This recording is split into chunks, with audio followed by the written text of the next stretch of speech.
এই যে বৈদ্যুতিক বাল্ব দেখতেছেন আপনারা, এটা আবিষ্কার করছেন কে বলতে পারবেন? Thomas Alva Edison. Thomas Alva Edison ছিলেন দুষ্ট প্রকৃতির বাচ্চা। তাকে যখন স্কুলে ভর্তি করাইছে, ওই স্কুলে একটা বাচ্চার কারণে টিচাররা অস্থির, বাচ্চারা অস্থির, ক্লাস নিতে পারে না, পড়াইতে পারে না, কেউ শান্তিতে নাই। তাহলে কত দুষ্ট ছিল।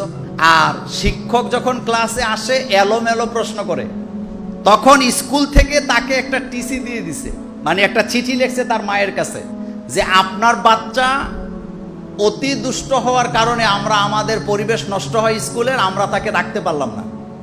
চিঠিটা লিখে খামে ঢুকায়া ওই আলভা এডিসনের কাছেই দিয়ে দিছে। সে চিঠি নিয়ে তার মায়ের কাছে দিছে। এই অবস্থায় তার মা রান্না করতেছিলেন। মা চিঠি খুলে পড়তেছেন আর কাঁদতেছেন।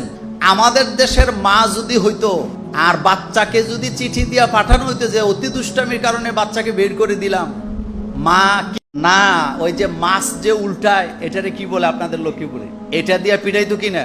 এটা দিয়ে পিটাইতো না, হাত পা ভাঙ্গা ফালা রাখতো। কিন্তু উনি কাঁদতেছে। টমাস আলভা এডিসন তার মাকে বলতেছে, মা তুমি কান্না করতেছো কেন? কয় বাবা এই কান্না আমার খুশির কান্না। কি লিখছে মা চিঠিতে? কয় বাবা তারা চিঠিতে লিখছে যে তুমি খুব ব্রিলিয়েন্ট স্টুডেন্ট, তুমি ভদ্র, তুমি নম্র, তুমি ব্রিলিয়েন্ট, তোমার মতো ছাত্রকে তাদের স্কুলে পড়াবার মতো টিচার নাই। মনোযোগ আছে আপনাদের? কি নাই? টিচার নাই। সেজন্য আমাকে বলছে আমি যাতে তোমাকে অন্য কোনো স্কুলে ভর্তি করাই।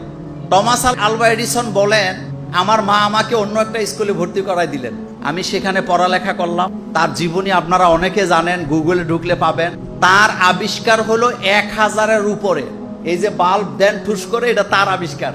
বৈদ্যুতিক বাল্ব সে আবিষ্কার করেছে টমাস আলভা।